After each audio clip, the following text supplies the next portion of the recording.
जो इंडिया का एक पूरा ख्वाब था कि किस तरीके से हिंदुस्तान आगे चलेगा, वो हिंदुस्तान का ख्वाब पहले तो कांग्रेस पार्टी ने बहुत हद तक मस्त किया, और अब गुज़िश्ता 10 से 15 सालों के अंदर मौजूदा हुक्मरान पार्टी ने जिस तरह से उसको मस्त किया है, इस चीज़ का तहैया करना चाहिए कि हम किस तरीके से उसको काउंटर करने की और उसको बैलेंस करने की कोशिश करें, और साथ ही साथ ये कि हमारी अपनी आवाज़ हम अपने आवाम तक कैसे पहुंचा सकें।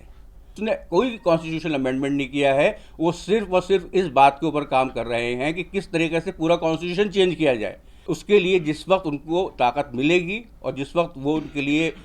वक्त बिल्कुल मौजू होगा, वो काम एकदम से कर जाएंगे। नेशनल एजुकेशन पॉलिसी का अगर हम जिक्र करें तो ये कोई नई बात नहीं थी कि हम लोगों को हुकूमत की ये मंशा सबको मालूम थी कि हुकूमत एजुकेशन पॉलिसी एक नई लाना चाह रही है। मीडिया स्ट्रेटेजी तैयार की गई, सोशल मीडिया को किस तरीके से कंट्रोल किया जाएगा, जो प्रिंट मीडिया है उसको किस तरीके से कंट्रोल किया जाएगा, जो आपका इलेक्ट्रॉनिक मीडिया है उसको किस तरीके से कंट्रोल किया जाएगा। इसराइल की एक कंपनी है एप्को वर्ल्ड वाइड, जो कि नरेंद्र मोदी के चीफ मिनिस्टर बनने के बाद से गुजरात के लिए मीडिया एजेंसी तैनात की गई थी, और उसने इस शख्स को बात करना, बोलना, अपनी बॉडी लैंग्वेज किस तरीके से मैनेज करना है, किस तरीके से क्या करना है, रोना है या हंसना है या गाना है, ये सब सिखाया, और उसने सीखा बहुत अच्छे तरीके से। Hindu element being a majority religion हमेशा से हावी रहा, और इसकी एक सबसे छोटी सी मिसाल ये दे सकता हूँ मैं कि हिंदुस्तान के जो भी सरकारी फंक्शंस होते थे, सरकारी इजलास होते थे, उसमें जो है वो पूजा करके ही उन चीज़ों का इनाग्रेशन किया जाता था, नारियल फोड़ के ही उनकी शुरुआत की जाती थी। इसके अलावा 47 से पहले और 47 के बाद 1960 तक ऑल इंडिया रेडियो से जब उसकी नशरियात सुबह 6 बजे शुरू होती थी, तो उसमें तमाम मज़ाहिब के जो मुख्तलिफ उनकी दीनी किताबें हैं, उसमें से हिस्से कुछ न कुछ नशर किए जाते थे। उसमें हिंदू, क्रिश्चियन, सिख और इस्लाम सभी शामिल थे, लेकिन आहिस्ता आहिस्ता करके उस चीज़ को बिल्कुल ख़त्म कर दिया गया, और सिर्फ एक आपका भजन जो है उससे आपकी नशरियात की शुरुआत सन 60 के बाद से होना शुरू हो गई। तो ये ऐसी छोटी चीज़ें थी जो कि आपके सेकुलर या प्लूरलिस्ट जो डेफिनेशंस हैं उसको मस्क करने के लिए शुरू से ही शुरू कर दी गई थी। जैसे कि असलम साहब ने फरमाया कि जो कॉन्स्टिट्यूशन है उसमें 50 में ही जो है सबसे पहली तरमीम हो गई। तो अगर हम देखें तो हिस्टोरिकली हम ये पाएंगे कि जो कॉन्स्टिट्यूशन जिसको कि हमारे बनाने वालों ने एक डायनेमिक कॉन्स्टिट्यूशन,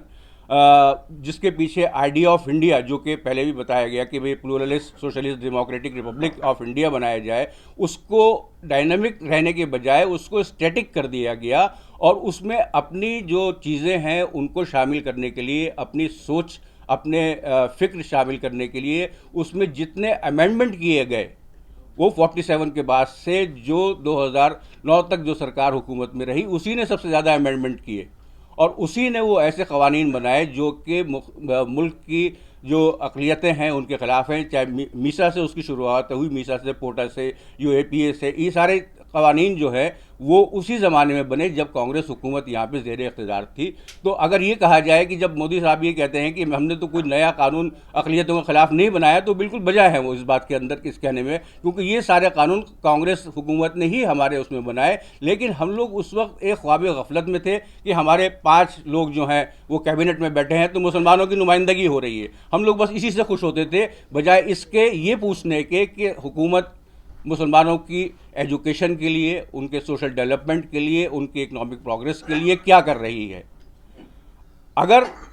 कांग्रेस की किसी पॉलिसी का फ़ायदा मुसलमानों को हुआ तो वो सिर्फ मनमोहन सिंह के इकोनॉमिक रिफॉर्म्स की वजह से। जब लिबरलाइजेशन के बाद में इंडियन इकोनॉमी खुली, तो उस वक्त जो कॉरपोरेट वर्ल्ड हिंदुस्तान में आया, उसने अपने ऑफिस यहाँ पे खोले, उसने बिना किसी तफरीक के, चाहे हिंदू हो या मुसलमान हो या क्रिश्चियन हो या सिख हो, अगर वो क्वालिफाइड है तो उसको नौकरियां देना शुरू की। तो आप ये देखेंगे कि सन 85 के बाद से जो मुसलमान नौजवानों ने, जो कि अक्सर बेरोज़गार घूमते थे, उनको जो नौकरियां मिलना शुरू हुई, उससे मुसलमानों की मुआशी तरक्की का जो एक नया बाब शुरू हुआ, बस उसको हम एक पॉजिटिव एस्पेक्ट कह सकते हैं हमारी गुज़िश्ता हुकूमत का। और जो बाकी सारी चीज़ें हैं कि जो अब हम जिन चीज़ों का जिक्र करते हैं और उन पर आंसू बहाते हैं, तो वो अगर 10 साल में हुई हैं तो उसका एक बैकग्राउंड जो है वो तकरीबन तकरीबन पिछले 60 सालों में पहले बन चुका था, और उसका फ़ायदा जो है वो आज की हुकूमत उठाती चली आ रही है। और अभी भी उसने कोई कॉन्स्टिट्यूशन अमेंडमेंट नहीं किया है, वो सिर्फ और सिर्फ इस बात के ऊपर काम कर रहे हैं कि किस तरीके से पूरा कॉन्स्टिट्यूशन चेंज किया जाए। प्रियम्बल के अलावा अभी उन्होंने धावा बोलना शुरू किया है और ये बातें आनी शुरू हो गई है, लेकिन उसके लिए जिस वक्त उनको ताकत मिलेगी और जिस वक्त वो उनके लिए वक्त बिल्कुल मौजू होगा, वो काम एकदम से कर जाएंगे। सलीमुल्लाह साहब ने जिक्र किया था नेशनल एजुकेशन पॉलिसी का। नेशनल एजुकेशन पॉलिसी का अगर हम जिक्र करें तो ये कोई नई बात नहीं थी कि हम लोगों को हुकूमत की ये मंशा सबको मालूम थी कि हुकूमत एजुकेशन पॉलिसी एक नई लाना चाह रही है। उस एजुकेशन पॉलिसी के जो भी अगराज़ व मकासद उन्होंने आया किए या बताए, उससे पहले ही उन्होंने जो किताबें तब्दील की गई हैं, और अब हम उन किताबों के ऊपर बहस कर रहे हैं कि ये किताबें कैसे आई, कहाँ से आई, तो साहब सन 1990 में आरएसएस ने एक मास्टर दीनानाथ साहब को झंडेवालान हेडक्वार्टर में जाके एक कमरे में बिठा दिया गया था, और उनको सिर्फ एक जिम्मेदारी दी गई थी कि आपको पहली से लेकर 12वीं तक की इन सब्जेक्ट्स की किताबों को दोबारा लिखना है। उस शख्स ने उनसे ये नहीं पूछा कि मैं इसका रिजल्ट क्या होगा और जब मैं ये किताबें लिख दूंगा तब क्या होगा, क्योंकि उसको अपनी तंजीम के बारे में पूरा भरोसा है कि जिस वक्त मौजू होगा, जब हुकूमत चाहेगी या जब हम ज़ेर इक़्तिदार आएंगे तो हम वो काम कर जाएंगे, और वही काम उन्होंने किया, उसमें कोई देर नहीं लगी। हम ये सब जानते हुए भी उसका कैसे उसको डिफेंड करते हैं या उसके अगेंस्ट प्रोटेस्ट करते हैं, हम लोग उसको कभी कुछ नहीं कर पाए। और अगर हम बाकी सारी चीज़ों के इश्यूज़ के ऊपर भी बात करें तो हम लोगों का मौक़िफ़ हमेशा से यही रहता है कि जब चीज़ हो जाती है तब हम लोग सोचते हैं कि अब इसका रिस्पांस हम इसको कैसे करें, जो कि बहुत ही नी जर्क रिस्पांस होता है, यानी कि बस बिल्कुल बेतुका सा एक रिस्पांस होता है, बिना किसी तैयारी के, बिना किसी होशमंदी के वो रिस्पांस हमारा देखने में आता है। तो कॉन्स्टिट्यूशन के ताल्लुक से जो बातें हुई हैं वो बहुत ही बसरत अंगेज़ पहले से हुई, तो इस पर मैं ज़्यादा वक्त और नहीं लगाऊंगा। मेरा ताल्लुक़ चूँकि मीडिया से है, तो मैं मीडिया और सॉफ्ट डिप्लोमेसी जो है, जो कि 15 साल के अरसे तक मैं एक डिप्लोमेटिक मिशन से भी रहा, तो उसके ऊपर मैं फोकस करना चाहूँगा कि आज हम जो देख रहे हैं तो गुज़िश्ता 10 से 12 साल के अंदर जिस तरीके से नेशनहुड का पूरा कॉन्सेप्ट एक पूरा इवॉल्व हुआ है, उसके अंदर मीडिया का रोल ना सिर्फ हिंदुस्तान बल्कि बैरूनी ममालिक में भी बहुत तब्दील हो चुका है। हिंदुस्तान में अगर हम उसका केस स्टडी लेते हैं तो ये चीज़ सामने आ जाती है कि इस डिजिटल एरा के अंदर जो भी डिजिटल टूल्स हम लोगों को मैसर हैं, उसका आप बिल्कुल मैक्सिमम यूटिलाइजेशन कैसे कर सकते हैं, इसका सबसे बड़ा एग्जांपल मौजूदा पार्टी जो कि इक़्तिदार में है उसका है कि वो किसी प्लेटफॉर्म पर उसने ऐसा नहीं छोड़ा है कि आपको अपनी जहनीत से, अपने स्टेटमेंट से, अपने वाक़यात से किस तरीके से आपको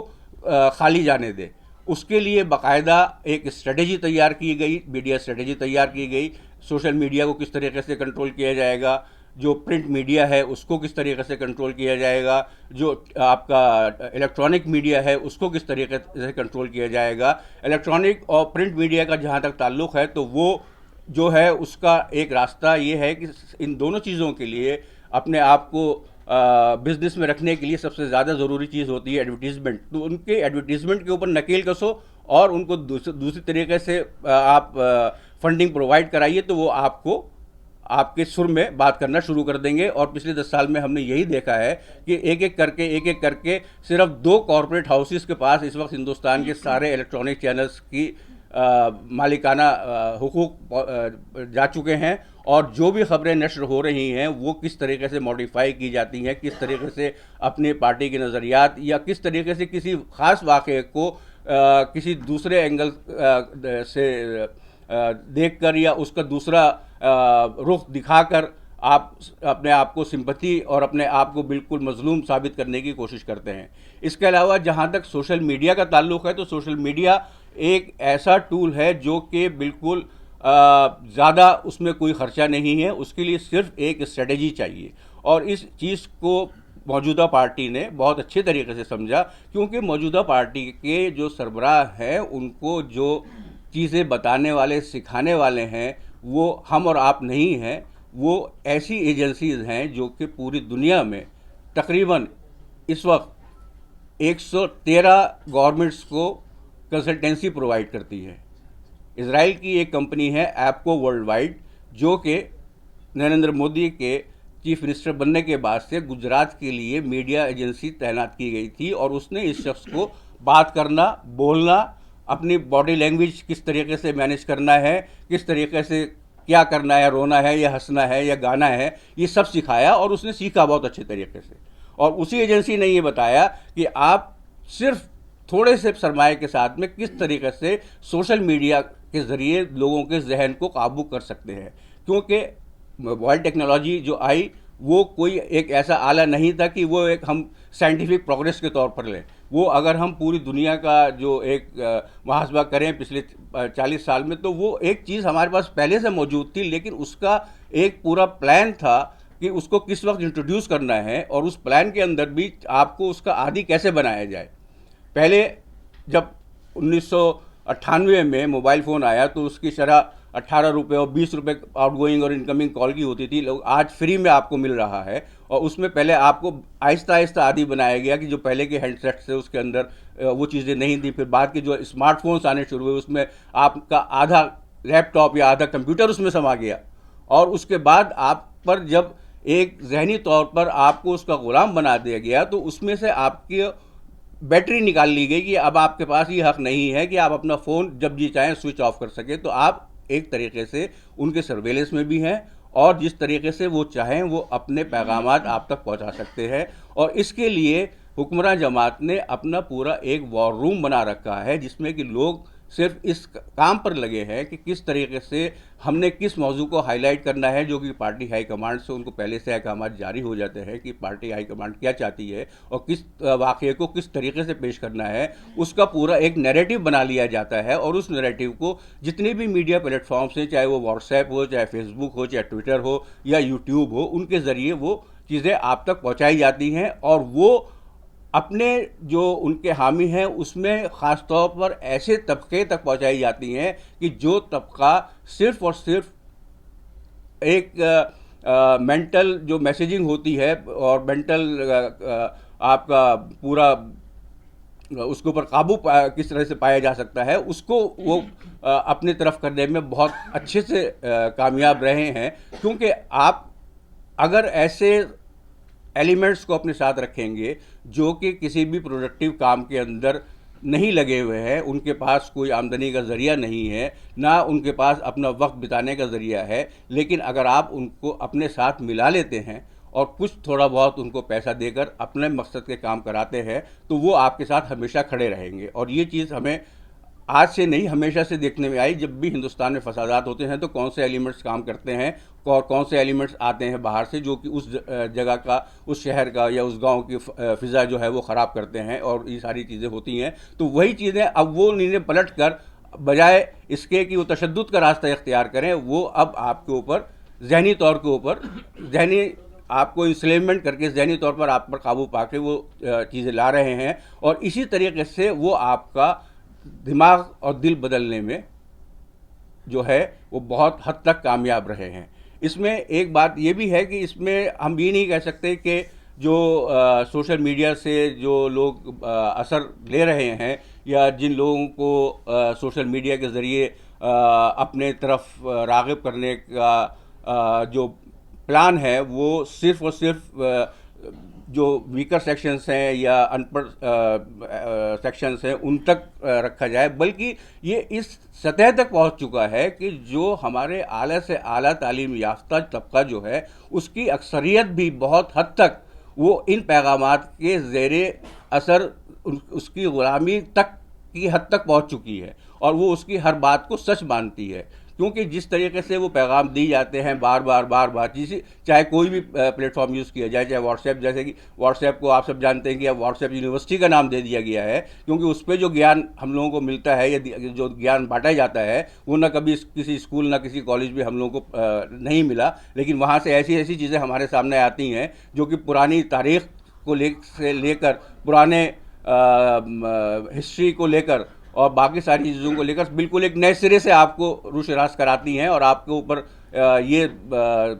साबित करने की कोशिश करती हैं कि अब आप इस तरीके से सोचिए और किस तरीके से जो हुकूमत काम कर रही है और किस तरीके से आपकी जहनसाजी के अलावा आप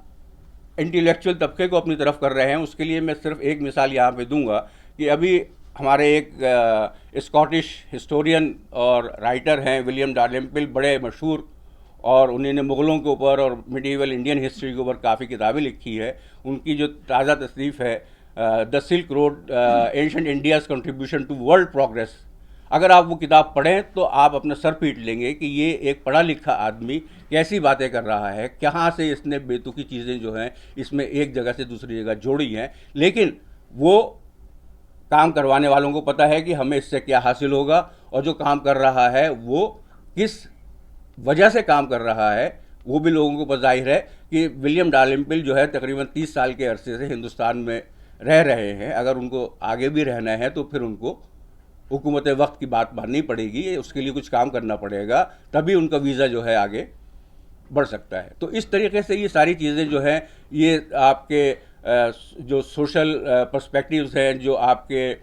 मुख्तलिफ चीज़ों से ताल्लुक़ रखने वाले ख़यालात हैं और जो असली ख़बर है उसको कैसे छुपाया जा सकता है, इस चीज़ के लिए सोशल मीडिया का इस्तेमाल जो है वो हुकूमत वक्त ने बहुत अच्छी तरीके से भांप लिया था और उसके ऊपर अमल किया है और अमल किया जा रहा है और आगे भी किया जाता रहेगा।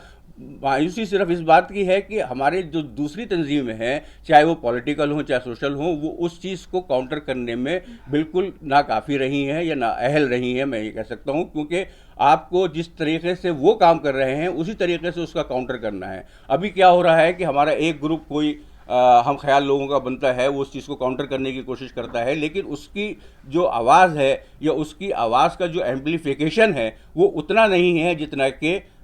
जो आपको हुकूमत वक्त के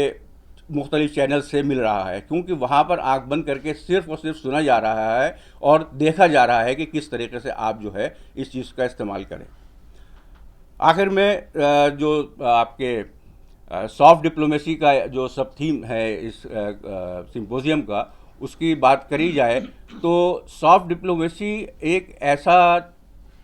ज़रिया हर हुकूमत के पास होता है कि वो दूसरे ममालिक में अपनी छवि को, अपनी इमेज को पॉजिटिव तौर पर पेश करने के लिए इस्तेमाल करती है और उसको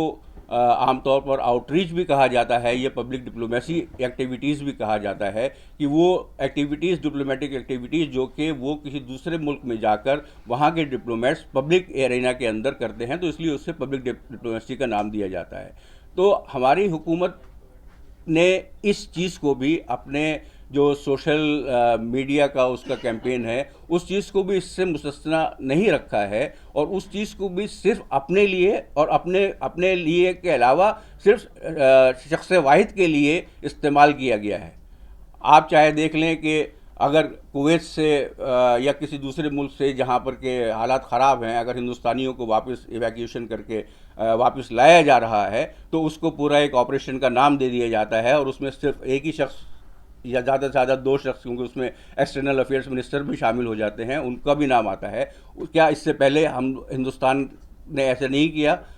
इससे पहले लीबिया से और मुख्तलिफ ममालिक में जहाँ पे की लड़ाइयाँ शुरू हुई, मुख्तलिफ हुकूमतों ने माजी में बहुत सारे हिंदुस्तानियों को वापस हिंदुस्तान